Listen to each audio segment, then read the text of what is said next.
El 3 de noviembre de 1984, Lisa McVeigh, de 17 años, trabajó más horas de lo habitual. Su jefe le había pedido que cubriera los 2 turnos, por lo que la chica acabó saliendo de su trabajo alrededor de las 2 de la madrugada. Como siempre hacía, Lisa se subió a su bicicleta para hacer la misma ruta que hacía todos los días. Un sendero muy oscuro donde había árboles altos en ambos lados de la calle. Aunque no era el lugar más ameno para recorrer durante la noche, nunca le había ocurrido nada, al menos hasta esa madrugada, cuando por primera vez notó una camioneta parada en mitad del camino. Apenas pasó por el lado del vehículo cuando sintió como alguien agarraba su bicicleta desde la parte trasera para detenerla. Lisa intentó zafarse, pero en respuesta fue apuntada con un arma de fuego y obligada a subir a la camioneta. Durante las siguientes 26 horas fue abusada de cada manera posible por su captor. Sin embargo, lamentablemente aquello no era algo nuevo para Lisa, que desde muy pequeña había sido víctima de abusos en su hogar. Tal vez justamente por eso y porque de por sí era una chica extremadamente fuerte, Lisa consiguió afrontar aquellas horribles horas sin llorar, gritar o pedir auxilio y sobrevivir a Bobby Joe Long, un asesino serial que para ese entonces había abusado y asesinado a por lo menos 10 mujeres en la zona de Tampa, Estados Unidos. Hoy vamos a hablar sobre el caso de Lisa McVeigh y cómo el suyo es uno de los pocos casos en los que la víctima consigue salvarse de un asesino serial. Este caso tiene una película que vi hace unos años llamada Believe Me y la verdad es que es muy impactante, así que he decidido traer el caso real. Antes de empezar con el caso voy a dejar por aquí mis redes sociales y si te gusta este tipo de contenido suscríbete al canal y déjame un me gusta.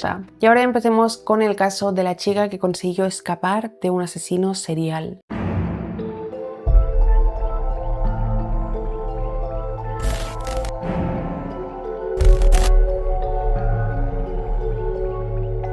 Lisa McVeigh Noland tuvo una vida complicada desde el momento que nació. En marzo de 1967 en la ciudad de Tampa, estado de Florida, en Estados Unidos. Lejos de ser un embarazo deseado o una hija buscada, Lisa fue concebida debido a un descuido de su madre. Una mujer joven que en la adolescencia había empezado a desarrollar adicciones a todo tipo de sustancias ilegales y nocivas. Su dependencia a las drogas era tan severa que no recordaba con quién había mantenido relaciones sexuales y a menudo las tenía únicamente para obtener drogas gratis o para que le bajaran el precio. La madre de Lisa no sabía quién era el padre de ella, sin embargo decidió tenerla. Y mientras que algunos creían que aquello podía por fin ayudar a enderezar su vida, esto no sucedió. La mujer no solo continuó consumiendo sustancias durante el embarazo, sino también después. Por lo que Lisa se crió en un hogar completamente disfuncional, violento y en general completamente nocivo para una niña. Durante toda su infancia, Lisa debió cuidarse sola y muchas veces también debía cuidar de su madre, quien con cada año que pasaba se hundía todavía más en sus adicciones. Todo el dinero que conseguía era destinado a conseguir más drogas en lugar de para los cuidados de su hija, para pagar la casa. Tras varios años de negligencia en el cuidado de Lisa y de contraer deudas constantemente, su madre perdió la casa y aquello llevó a que los servicios sociales se involucraran en el caso. La tenencia de Lisa también fue revocada y por lo tanto la niña fue enviada de inmediato a un hogar de acogida bajo el cuidado del gobierno. Allí estuvo varios años antes de que a sus 14 años la tenencia le fuera otorgada a su abuela materna, quien la sacó del orfanato y la llevó a vivir con ella y su pareja. Se suponía que en este punto de su vida todo iba a mejorar, pero todo fue a peor. Desde el momento que se instaló en casa de su abuela, el novio de la abuela comenzó a abusar sexualmente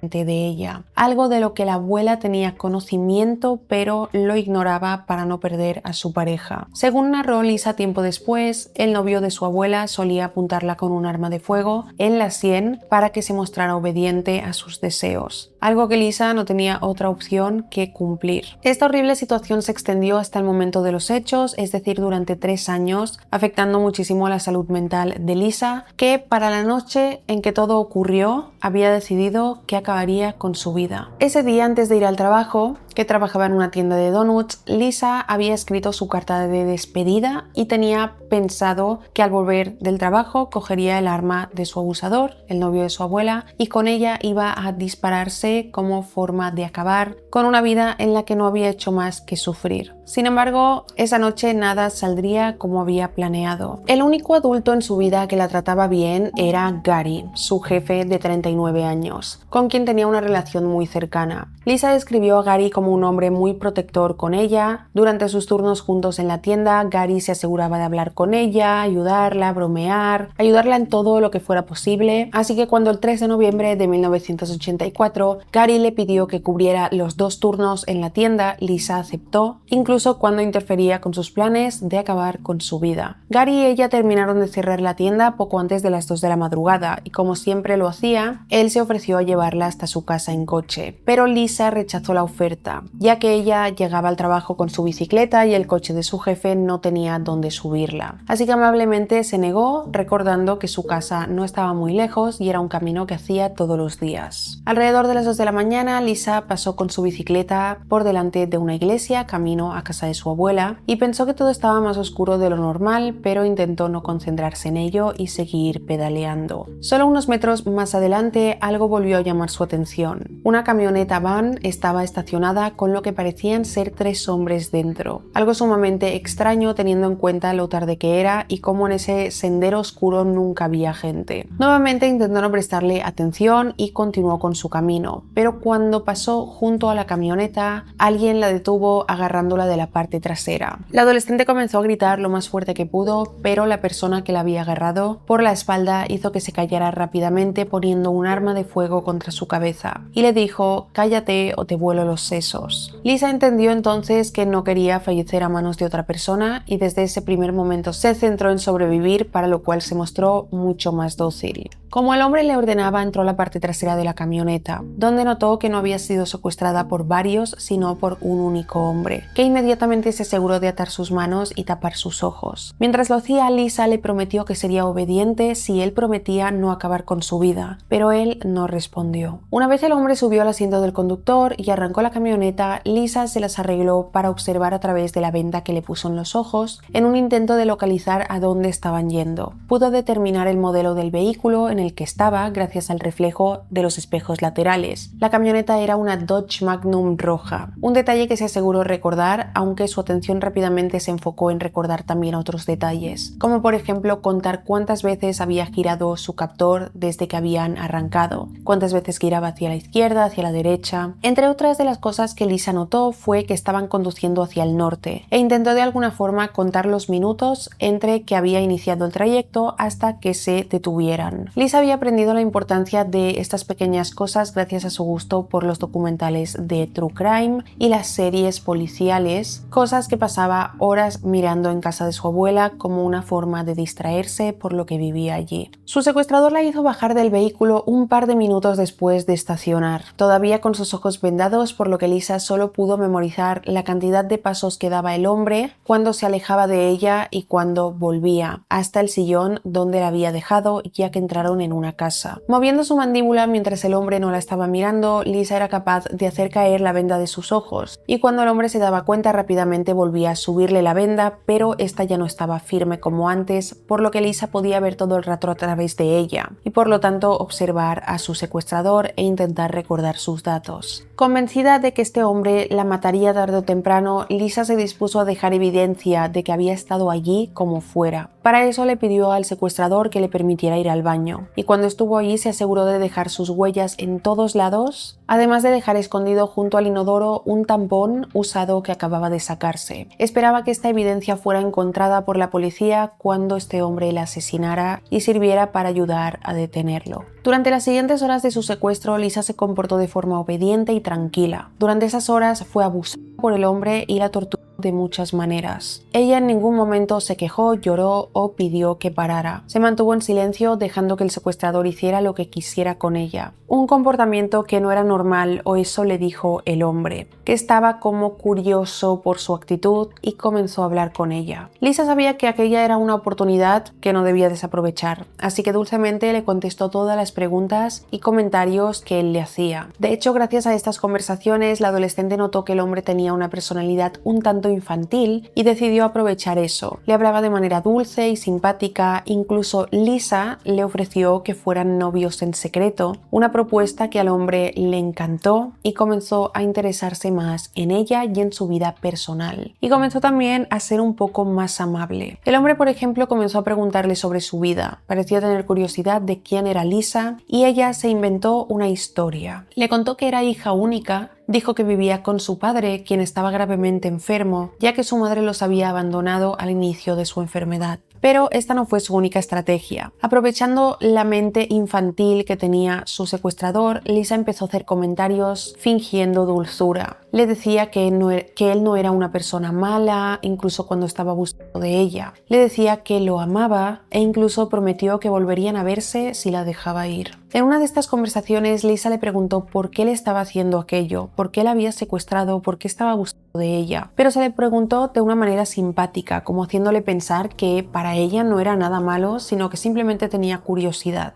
El secuestrador le contestó que era para vengarse de otras mujeres, porque hacía poco había tenido una ruptura muy mala. Lisa le dijo que ella no era como las otras mujeres y le prometió que se quedaría a su lado si la dejaba ir y que necesitaba volver con su padre para cuidarlo, ya que no tenía a nadie más que lo pudiera hacer. El hombre puso fin a la conversación y encendió la televisión para distraerse, aunque la programación había sido interrumpida para informar sobre la desaparición de una chica de 17 años, Lisa. En ese momento habían pasado 26 horas desde su secuestro. Ofuscado, el secuestrador salió de la habitación y volvió unos minutos después con una camisa blanca y otras prendas en la mano que pertenecían a otra mujer y le ordenó a Lisa que se vistiera. Asustada, Lisa hizo caso temiendo lo peor, pero al ver su nerviosismo el hombre le aclaró que iba a llevarla a su casa. Lisa no se lo creyó, estaba convencida de que iba a matarla. Salieron de la casa y subieron a la camioneta. El hombre condujo unos cuantos minutos antes de detenerse en lo que parecía ser un cajero automático. Lisa continuaba con sus ojos vendados, pero la venda no estaba firme, por lo que podía ver cómo el hombre se bajaba de la camioneta y entraba al cajero. Vio que iba vestido con unas zapatillas deportivas blancas, unos jeans y una camisa blanca. Después de retirar el dinero, el hombre volvió a la camioneta y siguió conduciendo hasta una gasolinera, donde se detuvo y le dijo a Lisa: si gritas voy a asesinar a quien trabaja aquí y después voy a asesinarte a ti. Dicho esto, se bajó y puso gasolina a la camioneta antes de volver a esta y conducir hasta la parte trasera del negocio, donde le dijo a Lisa que bajara. Pero antes le dijo lo siguiente: dile a tu padre que él es la razón por la que no te maté. Dame 5 minutos y después puedes sacarte la venda. Algo que Lisa obedeció. Cuando sintió el coche alejarse, se quitó la venda y vio que estaba en medio de la nada, en plena madrugada, completamente sola, y evidentemente Lisa se sintió sumamente esperanzada. Llena de adrenalina, comenzó a correr en dirección a su casa, o al menos donde creía que estaba. Pese a que pedía ayuda a todos los coches que pasaban, nadie se paró, por lo que tuvo que llegar caminando hasta la casa de su abuela. Eran aproximadamente las 4:30 de la mañana cuando, exhausta, Lisa comenzó a golpear desesperada la puerta, y el recibimiento que tuvo por parte de su abuela y el novio de este fue todo menos amable. Quien abrió la puerta fue el novio de su abuela y, en vez de alegrarse por verla bien, el hombre que llevaba abusando de ella 3 años la cogió por el pelo, la tiró al suelo y empezó a golpearla mientras le exigía saber dónde había estado. Durante las siguientes 5 horas, Lisa fue abusada, golpeada y maltratada por el novio de su abuela, que exigía respuestas sobre su paradero en las horas antes y la insultaba, acusándola además de engañarlo. La abuela de Lisa se despertó ante todo el escándalo, pero eligió no intervenir. Sin creer ni una sola palabra de lo que su nieta narraba, pidiendo ayuda, al final llamó a la policía de Tampa y les dijo lo siguiente: no se preocupen por la chica desaparecida, ya está en casa, está inventando una historia, dijo que fue secuestrada, pero es mentira, y colgó el teléfono. sea, poneros en la piel de esta chica. Consiguió que un asesino la dejara escapar. Pero, ¿qué le esperaba en su casa? Nada diferente a lo que había vivido durante 26 horas. La policía apareció en la casa de la abuela para hacerle saber que no podían simplemente cerrar el caso, tenían que investigar lo que había sucedido con esta chica, y para ello tenían que hablar con ella. Así que a regañadientes la pareja aceptó. Lisa fue llevada de inmediato a la estación de policía, donde una agente femenina la guió hasta una de las salas de interrogatorios. De forma calmada e informando todos los detalles que había memorizado, Lisa debió contar su historia varias veces. Dado que estaba tranquila, la oficial de policía no creía ni una palabra de lo que decía y le exigió en varias ocasiones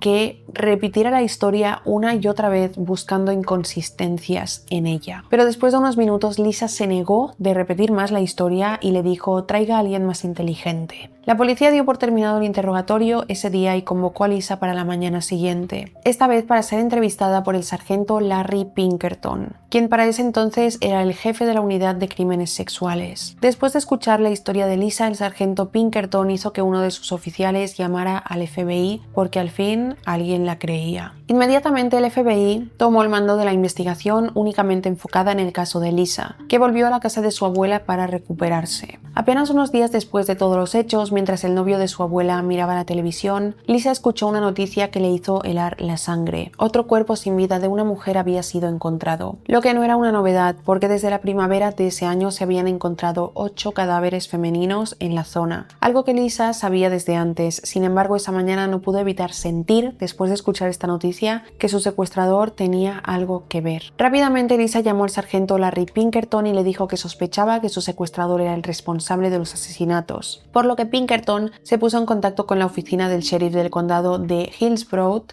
encargada de investigar los homicidios, y dijo: tenemos otro cuerpo aquí, uno vivo, creemos que el hombre que secuestró a Lisa McVeigh es el asesino serial que buscan. Para ayudar con la investigación, Larry Pinkerton propuso a Lisa la hipnosis, un método que suele utilizarse en estos casos para acceder a información que el cerebro de la víctima naturalmente ha bloqueado. Larry pensaba que de esta forma, con la hipnosis, podían llegar a descubrir rasgos físicos del secuestrador que Lisa no recordaba conscientemente. El problema con la utilización de esta técnica era que necesitaba la aprobación de los mayores a cargo de ella, ya que Lisa era menor de edad. Esperanzado en que colaborarían de manera personal, el sargento fue hasta la casa de su abuela para solicitarle que le dieran la autorización, pero para su sorpresa el novio de la abuela se negó, algo que para el sargento Pinkerton era sumamente raro. ¿Por qué no querían ayudar a detener el que había causado tanto dolor a Lisa? Sospechando de la situación en su casa, Larry Pinkerton se aseguró de hablar en privado con ella y hacerle las preguntas correctas para saber si realmente la cuidaban allí. Y entre lágrimas, la adolescente contó el infierno que vivía en esa casa, contándole que el novio de su abuela abusaba de ella desde hacía 3 años y que su abuela lo permitía. Inmediatamente la pareja de su abuela fue arrestado y ella fue trasladada a un centro de protección para menores en situaciones de violencia como medida de seguridad para que ni el hombre ni su abuela pudieran encontrarla. Después de ser atendida por médicos y ser llevada al centro, Larry la visitó para pedirle su ayuda. Lisa era clave para encontrar al culpable y ella estaba más que dispuesta a trabajar junto a las autoridades para atraparlo. Así que durante un buen rato de esa visita, la adolescente miró fotos de distintos sujetos hasta lograr identificar a su secuestrador. La policía había logrado llegar hasta él, reconstruyendo la ruta que había hecho para liberar a la chica. Gracias a sus descripciones precisas, habían podido determinar cuál había sido el cajero automático en el que se habían detenido y por lo tanto examinar las cámaras de seguridad en busca de un Dodge Magnum rojo. Cuando la localizaron, sacaron su matrícula y buscaron la misma en el registro vehicular del estado de Florida, dando así con el nombre de Robert Joseph Long, nombre que coincidía con los movimientos bancarios hechos por la persona que se había bajado del vehículo ese día. Con la confirmación de Lisa de que este era el hombre quien la había secuestrado, el FBI y la policía siguieron durante varios días sus movimientos, los cuales también eran bastante sospechosos. Lo vieron, por ejemplo, deshacerse de grandes bolsas de residuos en un contenedor color verde fuera de su casa. Fuera de la misma lo vieron vaciar su cama de agua como si estuviera arreglando todo para irse de la ciudad. Finalmente lo arrestaron el 16 de noviembre de 1999 1984 cuando salía de un cine. Hacía 12 días que había liberado a Lisa tras secuestrarla y durante esos días acabó con la vida de 2 mujeres. Más conocido como Bobby, Robert Joseph Long nació el 14 de octubre de 1953 en la ciudad de Rayford, en el estado de Florida. Robert nació con un cromosoma X de más, generando lo que se conoce como síndrome de Klinefelter, que se caracteriza por una producción excesiva de estrógeno que a su vez se refleja en rasgos más femeninos, como puede ser por ejemplo que a un hombre le crezcan pechos como a una mujer. Debido a esto, Bobby fue víctima de burlas y acoso por parte de sus compañeros durante la primaria. Cuando en la preadolescencia su desarrollo se hizo todavía más obvio, el niño se sometió a una operación quirúrgica para reducir sus senos. Pero esto no fue lo único diferente de su niñez. Desde que era muy pequeño, Bobby tuvo una relación muy extraña con su madre llamada Louetta. Durmió con ella hasta ser adolescente y su madre siempre le molestaban las parejas de Bobby.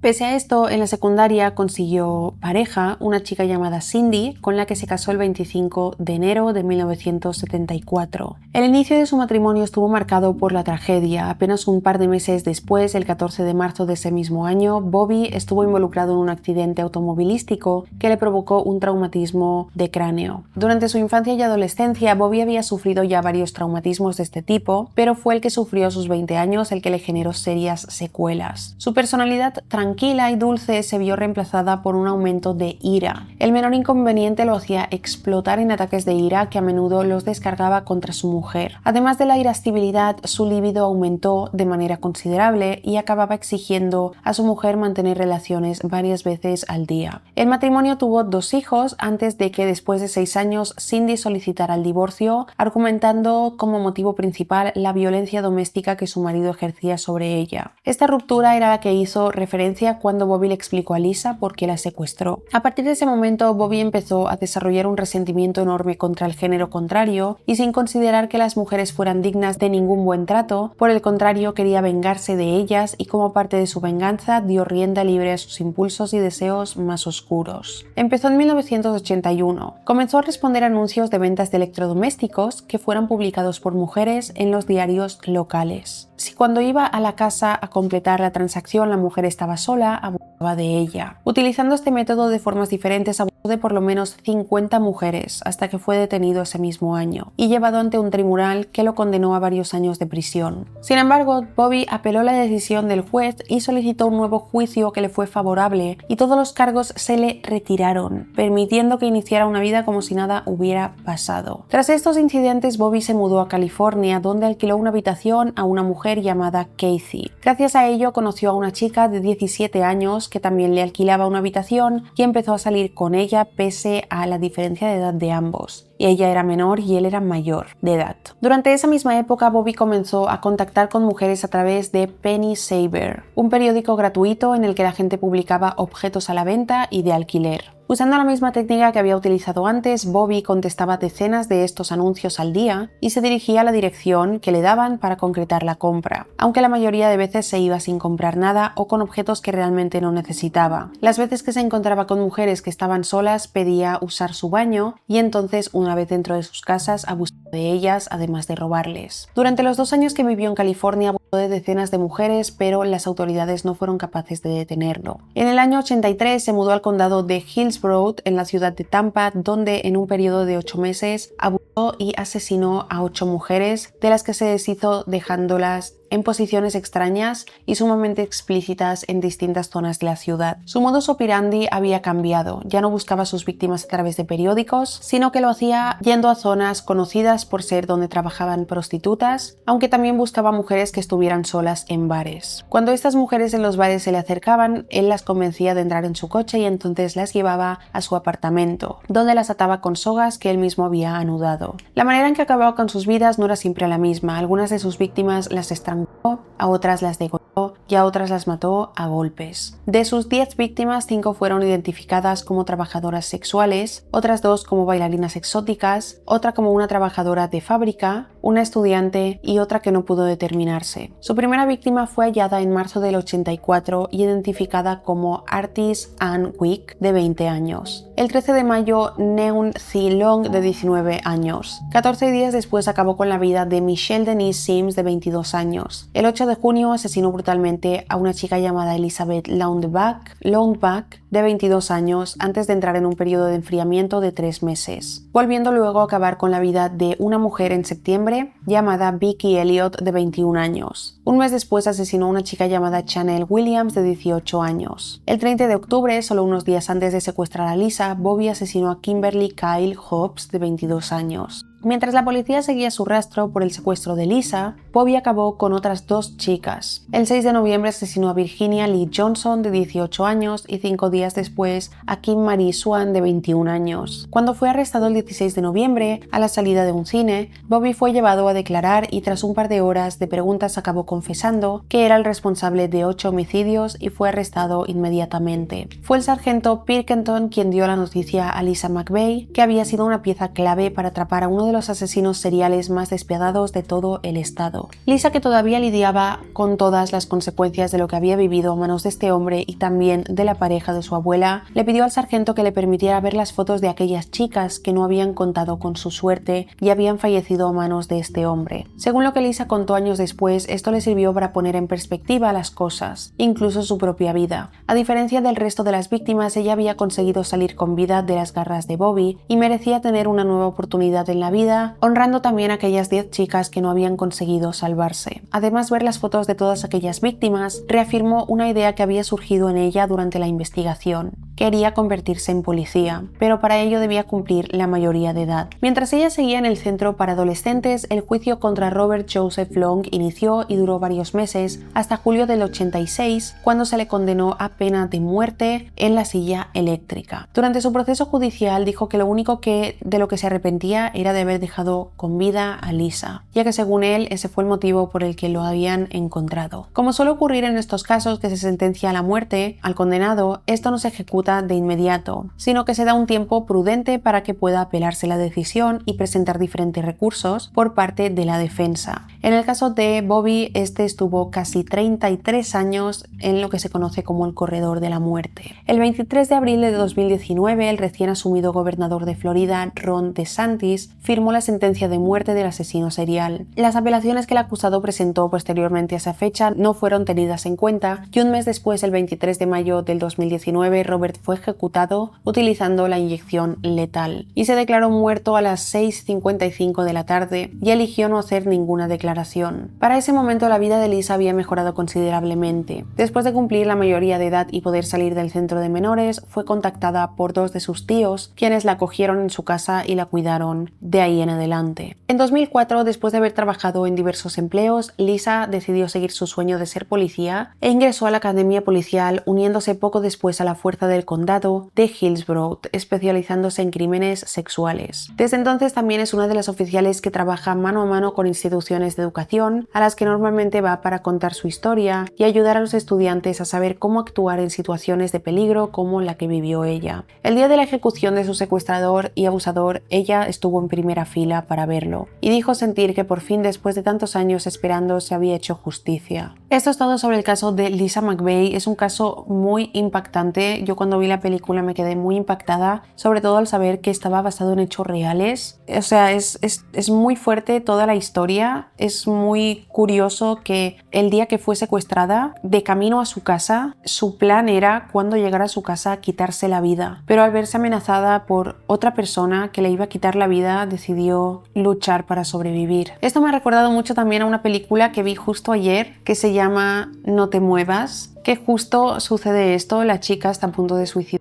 cuando la secuestran y entonces decide sobrevivir. También es una historia muy impactante por el hecho de que después de vivir lo que vivió, en su casa no le esperaba nada mejor, porque fue secuestrada por un hombre que abusó de ella, pero en su casa también abusaron de ella, y al conseguir escapar de su abusador, dio a parar con su otro abusador. O sea, es una historia terrible también, que la oficial de policía principal que la interrogó no la creía. Dejadme en comentarios si conocíais este caso y qué opináis sobre él, si habéis visto las películas. Si no las habéis visto, deberíais verlas, tanto la que está basada en este caso como la que os digo que miré ayer, que me recordó bastante a este caso. Si os ha parecido interesante e informativo este vídeo, no olvidéis dejar un me gusta, suscribiros al canal. Gracias por ver mi vídeo y nos vemos en el próximo. ¡Chao!